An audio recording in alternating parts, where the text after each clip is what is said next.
I'm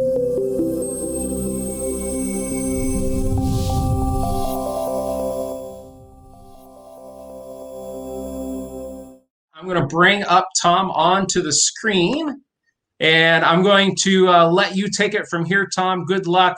We're super excited to experience your 15-minute AGC talk. So thank you so much, Tom. Thank you, Travis, and thank you everybody for showing up. It's a little strange way to meet online here in my home, on my couch with my suit and tie, in my underwear.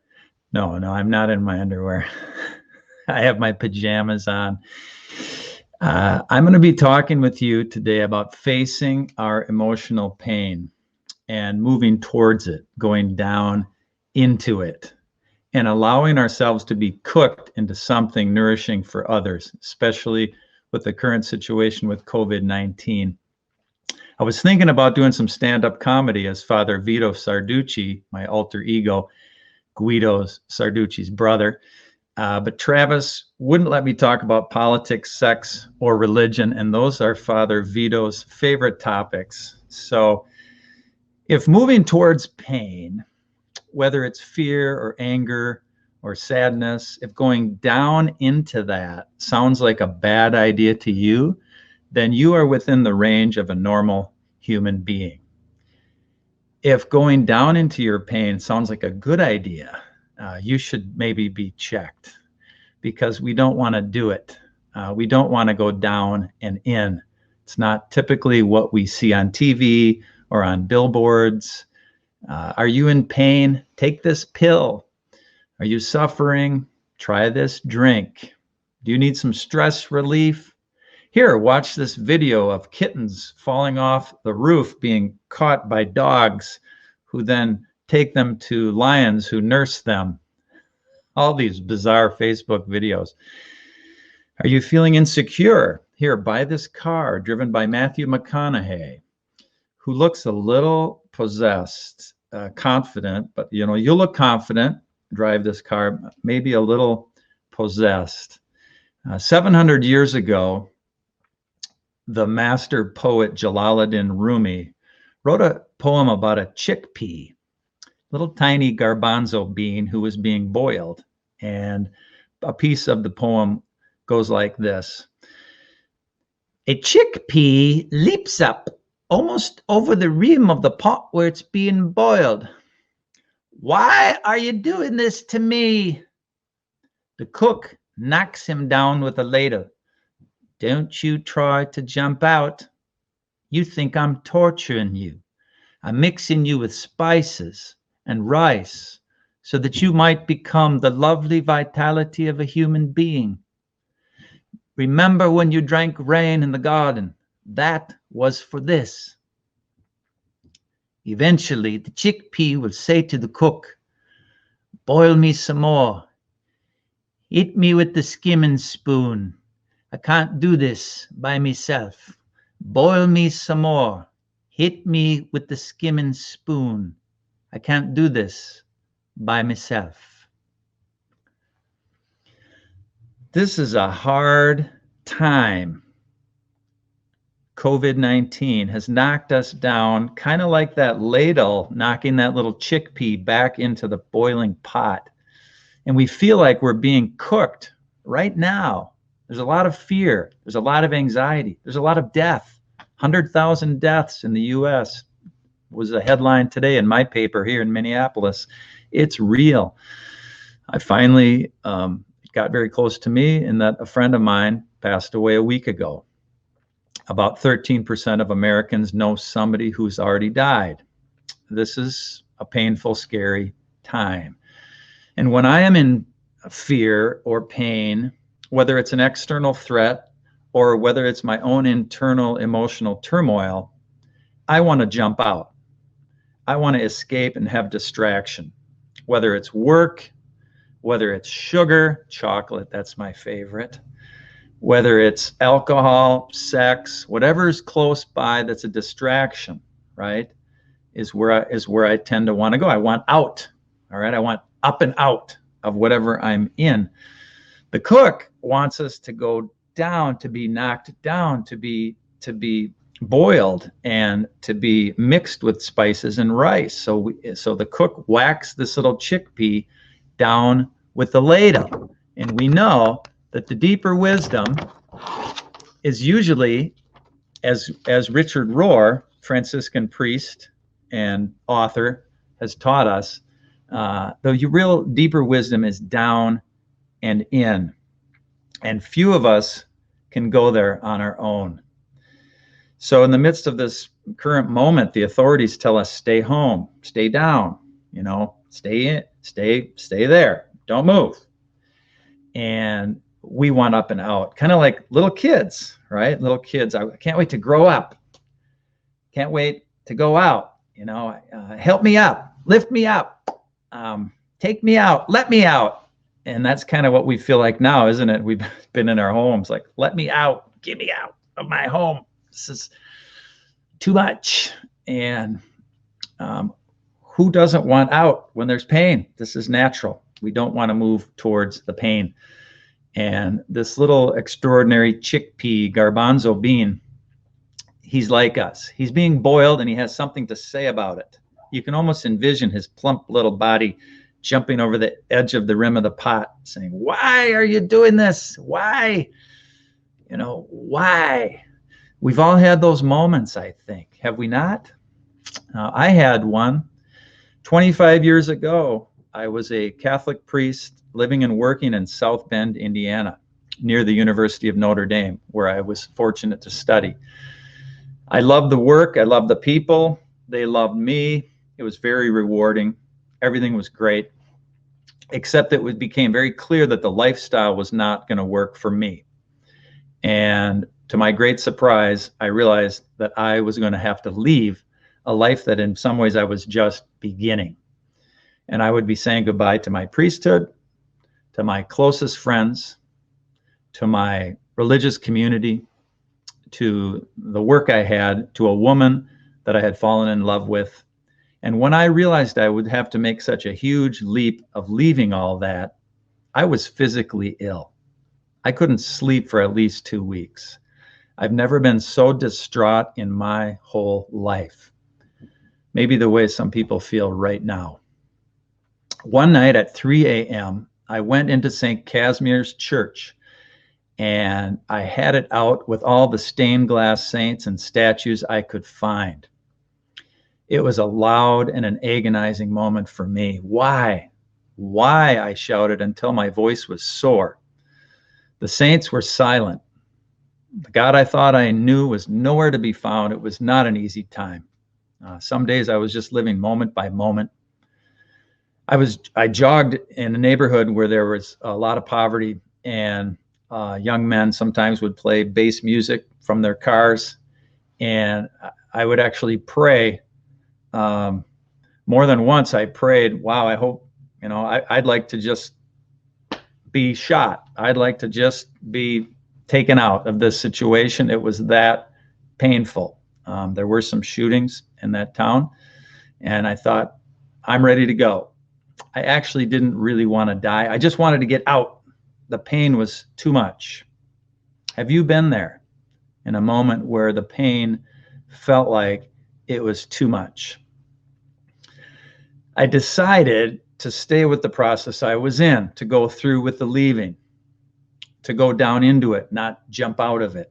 And what did that mean for me? Well, it meant moving to a new city. I had to leave town. I moved to Milwaukee. I had $500 in my pocket, a Chrysler LeBaron I was given, and a few boxes, no friends, no idea what I was going to do, and a lot of worries about what I might do or what might happen to me. It meant that I had a chance to slow down and start my life over. I had time, I had space. I was living in a progressive Catholic community, helping homeless women and children. And at some point I had to get a job. I realized, what can I do now? I thought, I have a degree in theology and I have a degree in art. Perfect. I thought I can wait tables anywhere with that background. So I actually got a job slinging hamburgers at a restaurant called Ed DeBevick's at age 33. And I began the long, slow, hard inner work of grief, of having left a lot. And I eventually moved back to Minnesota, where I re-met a woman I had known a little bit in high school and college. And we married a couple of years later and have one beautiful 19-year-old son. Now, maybe you've never been a priest or even known a priest, but I'm guessing you've had some pain and some substantial pain or fear, and that you've left jobs or ended love relationships, lost friends, and had significant changes. And now this COVID-19 situation, which has really rocked our foundations, all of us, and the recent serious social and racial unrest here in Minneapolis, I think it's an invitation for all of us to get off the gerbil wheel of activity and go down into the deeper ground of our true, authentic selves. How do we practically do this down and in stuff? Well, I think it helps to have a job, to have the bills paid, but I'm not sure that's a requirement. Whatever helps you de-stress and avoid the common and socially acceptable distractions. Whatever helps you go into your inner guide, whether it's exercise, meditation, yoga, prayer, religious practice, silence, grief work, music, art, nature, right? Whatever you define your spiritual daily practice to be. And I'd like to add a few others to that list. And it was what I was able to do by the way I got knocked down and moved to Milwaukee. Number one, just slow down, do less, tend to your closest relationships, which is happening right now. Number two, learn to feel your feelings and express them. This sounds so simple, but for many of us, it's not. Brene Brown recommends being able to name and feel 30 different feelings as like a basic, starting point. So I just need to add 28 to good and fine, right? Except that good and fine aren't really feelings. So I still have 30 that I need to name and learn to express. Number three, fast. I suggest fasting. It's a great time to fast. Many of us are too close to the snacks at home. Even me, thin people like me have gained a little weight or a lot of weight. So I've decided I'm intentionally fasting from Thursday night to Friday night, not only from food, alcohol, and sugar, which is the hardest one for me, but also from the news. It's too much sometimes, not reading, not listening, or watching any news for that whole 24-hour period. And it's been really great. Plus, it makes every Wednesday feel a little bit like Mardi Gras, which is nice. Number four, be willing to do some humble work. The dishes, clean the toilet, mow the lawn, humble work.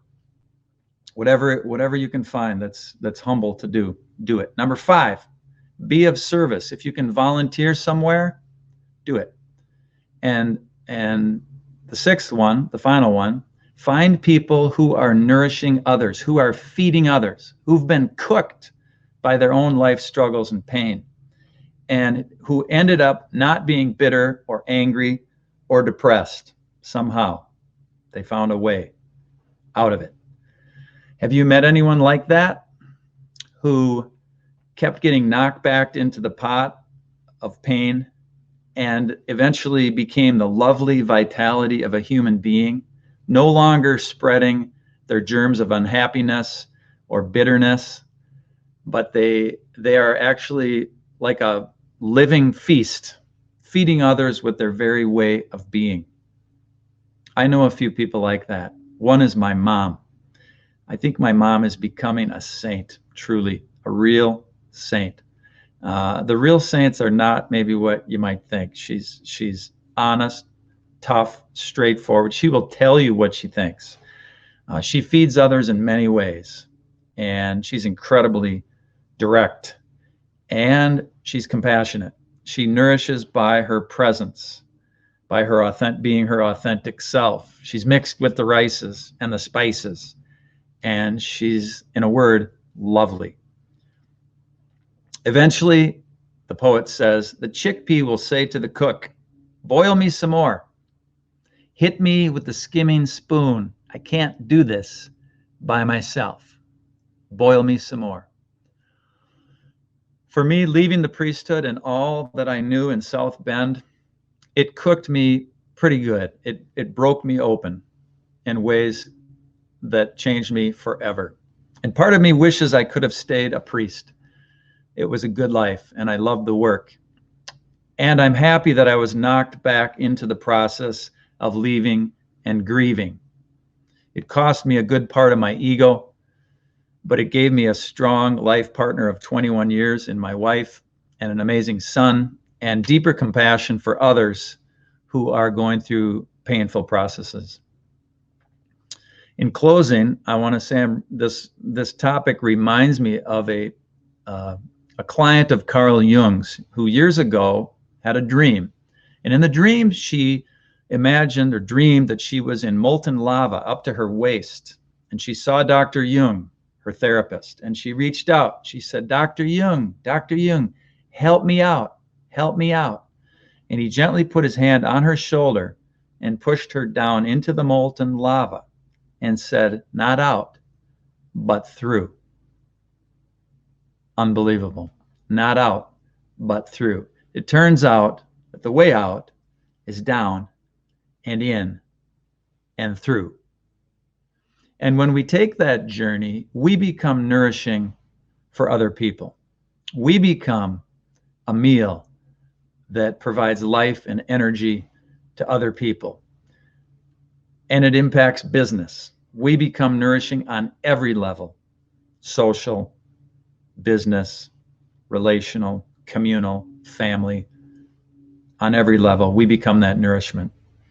So I offer blessings to you on your journey, on your business world, on your networking. May we all be knocked back down into that pot, boiling pot, and cooked just to the right temperature and mixed with the spices and rice so that we might all become lovely human beings, able to nourish and give back to a world which is right now very hungry, very scared, very much in need of fully cooked people. I wish you the best. And thank you again, Travis, and thanks everybody at AGC for the chance to speak and to be with you today.